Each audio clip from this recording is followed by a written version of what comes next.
तमाम बेटों के नाम अपनी मां के लिए खुला खत।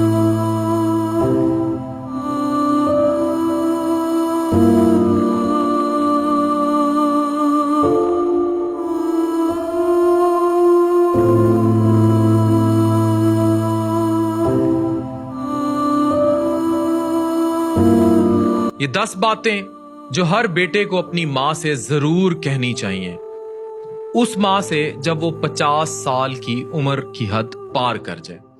मैं चाह रहा हूं ये बातें आप सुनो, महसूस करो और मां से आज ही कह दो, वरना एक दिन कुछ कहने को नहीं रह जाएगा। मुझे लगता है बात सीधी और दिल से होनी चाहिए। तो चलिए, नंबर 1, मां कभी कुछ चाहिए हो, पैसे, दवाई या सिर्फ किसी से बात करनी हो, तो मुझे कहना, मैं हूं ना। जिंदगी के इस मोड़ पर मां जरूरत नहीं बताती, चुप रहती है, सोचती है बेटा बिजी है, परेशान हो जाएगा। लेकिन मां तुम बोलो, तुम चुप रहोगी तो मैं कैसे जानूंगा कि तुम थक गई हो। नंबर 2, मां तुम्हें मेरी बीवी कुछ भी कह दे, मेरे बच्चे कुछ उल्टा सीधा बोल दें, तो याद रखें तुम मेरी मां हो, तुम्हें कोई कुछ नहीं कह सकता। तुम तो हर बार चुप रह जाती हो कि कहीं घर का माहौल खराब ना हो, लेकिन मैं हूं ना। घर का माहौल तुमसे ज्यादा अजीज नहीं, तुम्हें सब कहना चाहिए, चुप नहीं रहना चाहिए, और मेरा काम है कि मैं माहौल ठीक भी रखूं और तुम्हें भी खुश रखूं। नंबर 3, मां अगर कभी तुम्हारे दिल में आए कि तुम अकेली रह गई हो या सब बिजी हो गए हैं, तुम मुझे कॉल करना या सीधा मेरे पास आ जाना। तुम शायद कभी कह भी नहीं पाती, लेकिन तुम मेरी कॉल का इंतजार करती हो। मैं नहीं चाहूंगा कि मेरी मां एक दिन अकेली मर जाए, जैसे आयशा खान नामवर अदाकारा इस दुनिया से चली गई। जी हां, 80 साल से ऊपर उम्र, 7 दिन तक डेड बॉडी फ्लैट में पड़ी रही, ना बेटा आया ना रिश्तेदार। एक जमाने में सब उसे देखते थे, आखिर में कोई उसे देखने ना आया। ये बातें मैं इसीलिए कर रहा हूं। नंबर 4, मां अगर कभी मैं फाइनेंशियल डाउनफॉल का शिकार हो भी जाऊं, तो भी ये मत सोचना कि तुम मेरे लिए बोझ हो। मैं तुम्हें कभी किसी नौकर या ड्राइवर के हवाले नहीं करूंगा। नंबर 5, मां कभी कुछ अच्छा खाने का करे या कोई पुरानी पसंद याद आए, मुझे कहना, तुम्हारा कहना मेरे लिए ऑर्डर नहीं फर्ज है। तुम तो हमेशा हम सब की फरमाइश पूरी करती रही।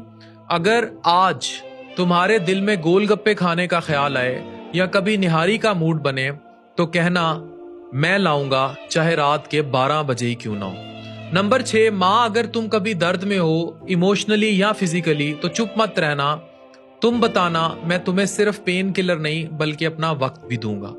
नंबर 7, तुम्हारा दर्द सिर्फ तुम्हारा नहीं है मां, अब वो मेरा भी है। मुझे हक दें कि मैं तुम्हारे दुख का हिस्सा बन सकूं। मां जब मैं गिरता था तुम उठाती थी, आज अगर तुम थक गई हो तो उठाना मेरा काम है। नंबर 8, मां अगर कभी किसी ने तुम्हें इग्नोर किया या तुम्हें कुछ बुरा लगा या तुम्हारे दिल से कोई बात चुभी, तो चुप मत रहना, तुम मुझे कहना।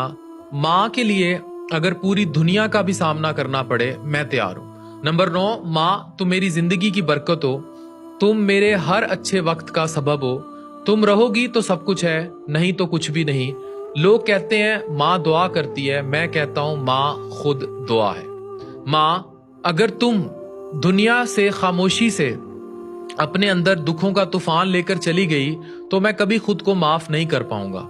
इसलिए जिंदा रहते हुए तुम मुझे सब कह देना, गुस्सा, दुख, शिकायत सब कह देना, ताकि कल कुछ रह ना जाए कहने को और तुम्हारी रूह को भी सुकून मिले।